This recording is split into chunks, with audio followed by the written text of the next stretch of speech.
young men and women down there. Let's put them in the street. Let's let them meet during the day and pray in the sanctuary. And let's turn them loose in the streets and see what will happen. So we got down there, and the first day we had a great time that night. People get the Holy Ghost, great service. Next day, Brother Miles Young was there, Brother John Shoemaker was there, some others in this building tent were there. Next day we met, prayed a little bit. They took off, and I stayed in the sanctuary. And I'll take you to the place. I got up on that second step, and I had my back up against the wall. I said, okay, God, I understand. God's fixing to give us some direction here right now. I understand that this fire is coming and it's already in the earth. I understand that. It fell on the day of Pentecost. It's in the earth. But how do we bring it to our churches? How do we get it in our congregations? And I'm leaning up against the wall. And can I just tell you how it happens with me? It's like you said, okay, I'll show you. Just follow the steps of Elijah. Oh, follow the steps of Elijah. Just follow the steps of Elijah. It's simple. So I turned over there where Elijah, he said, go with him to the top of Mount Carmel. This is where I'm taking my church. There is a showdown coming between the oneness and the Trinitarians. This is where I'm taking my church. Between the true church and the false church, there's going to be a showdown. And the God that answers by fire, let him be God.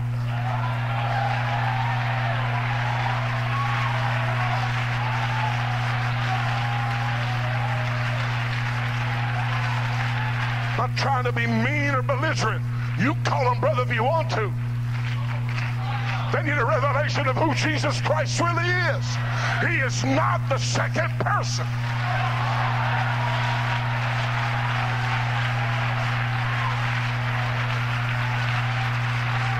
And I'm just going to warn you about something. I do believe what Brother Emery preached today. I believe that coming out of denominationalism and coming out of this neo-Pentecostal society, there'll be tremendous groups of people come out of it. I believe that God's going to give us congregations. I believe that we will baptize them by the hundreds. And I think I got the Bible for it. You want me to tell you something? Now, I should have never listened to a tape this afternoon. Boy, I heard a guy preach on, I want to pray 1 or 2 through a year, and that's all I want. That's all I can handle.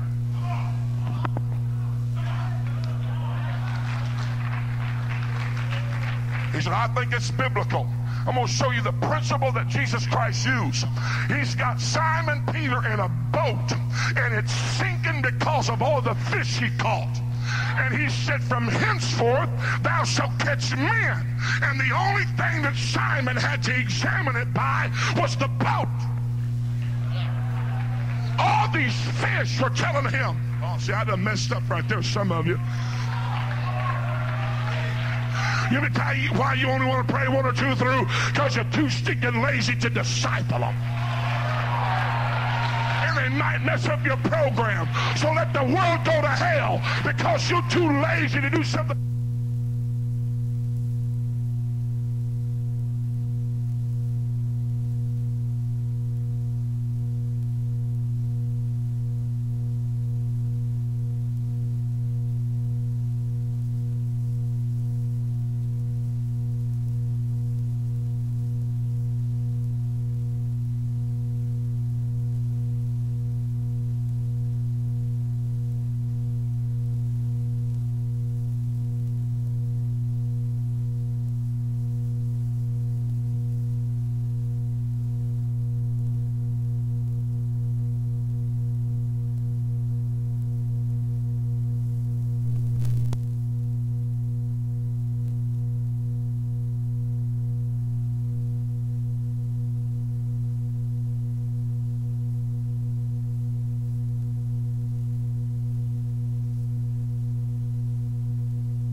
The word draw means a great catch of fish.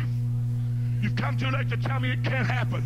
I've stood in places and watched them receive the Holy Ghost by the thousands. I want to say it again. We don't need to send a Simon in the church. Somebody that says, I'm the one to determine who gets it and who doesn't. That's God's business. If he wants to give it to them, let him give it to them. Keep your nose out of it.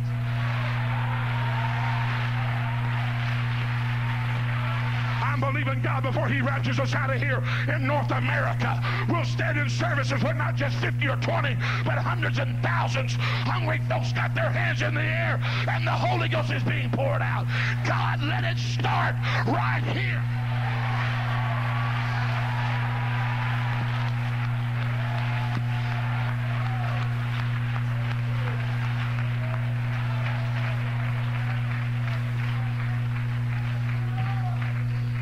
Time to go through this.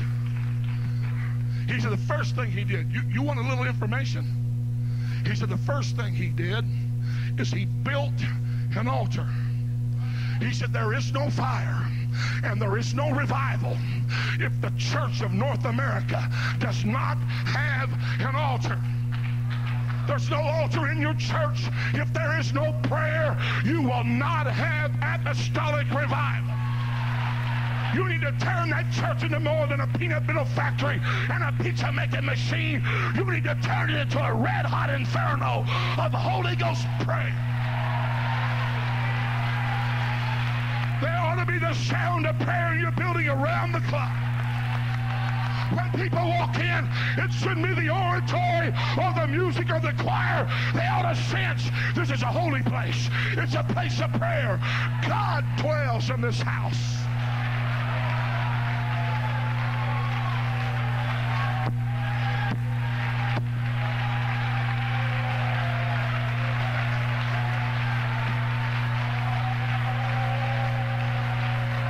Sit down.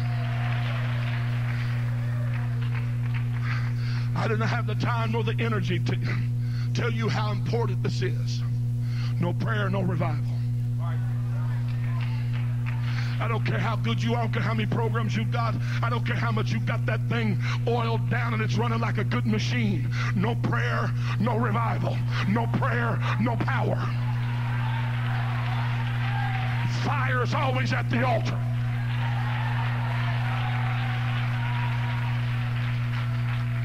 He said the second thing I want my people to do is I want them to bring me a sacrifice. I want a sacrifice. Whew. All this giving stuff to the carnal mind, it's foolish. It's crazy. Preachers putting pressure on you. Got news for you. No sacrifice. No fire. Let me tell you what some of you need to do. You need to go home and make up your mind. We're not just going to sacrifice at camp meeting. I want the spirit of sacrifice to consume my church. I want my people acquainted with sacrifice. I want them to know what it's like to sacrifice.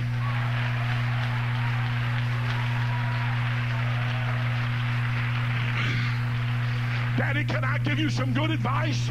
Instead of teaching your boy just how to hunt and fish and play ball, you need to teach him what it's like to go into a red-hot church service.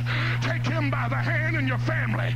Walk them down the aisle with tears running down your cheeks and place a sacrifice on the altar and say, this is not unto the church, this is unto the Lord. This is how you do it, son. This is how you do it.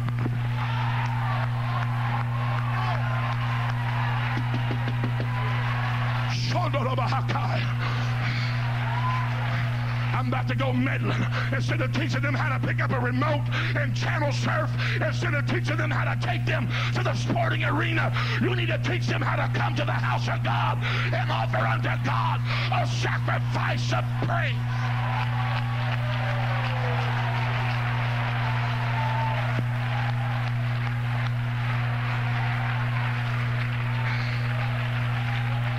If you think that this giving is fanatical, Michael, You haven't seen anything yet.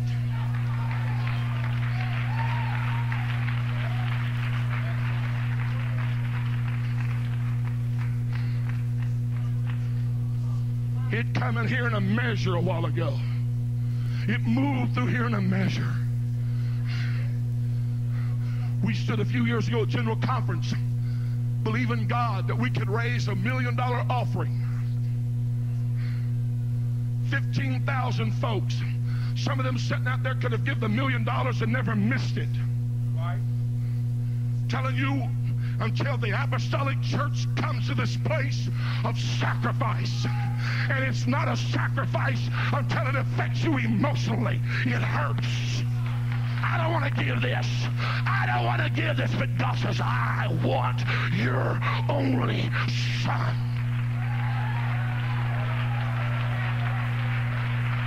It's not a sacrifice until you flinch when you write the check.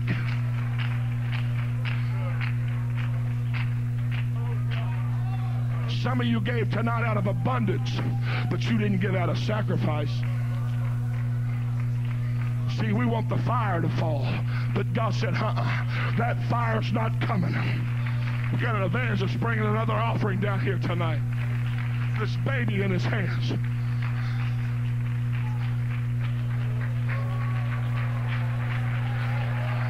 I don't want Charity and Bethany and John Mark to grow up a stranger to worship, a stranger to the power of God, and a stranger to sacrifice.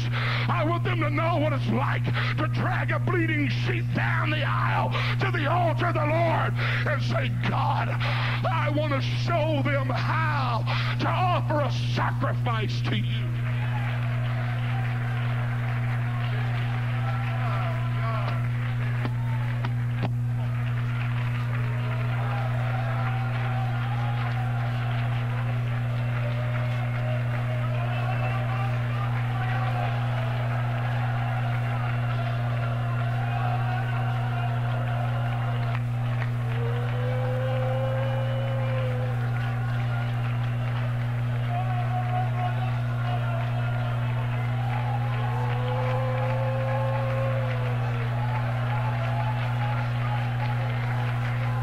We left General Conference that year, Brother Keys. I got on a plane Sunday morning, flew back to Lake Charles. I said, God, I've given months to this. I've been preaching this. Something very significant needs to happen at General Conference this year. If it doesn't happen, the United Pentecostal Church as a movement will miss it. I got on that plane and flew back and said, I don't know what to preach tonight. You'll have to help me. He said, I'm going to tell you what to preach. He said, you tell my people that it's not enough to take a stone and to knock Goliath down. They better take the sword out of his hand. They better take the finances of the world and cut his head off. Don't let them quit giving. It's not about a one-time offering. It's not about just coming to camp meeting. Okay, here's a little sacrificial something. I want my people to live in this realm. I want it to be constant. It's not just a one-time flippant something, give here, and then go another 6 months or a year. I want them to live in this arena. If they will live in the spirit of sacrifice, I will open the windows of heaven upon them. I will pour it out upon them in a manner that they can't even contain. You're right, Brother Mullins. Our revival is in direct proportion to our giving.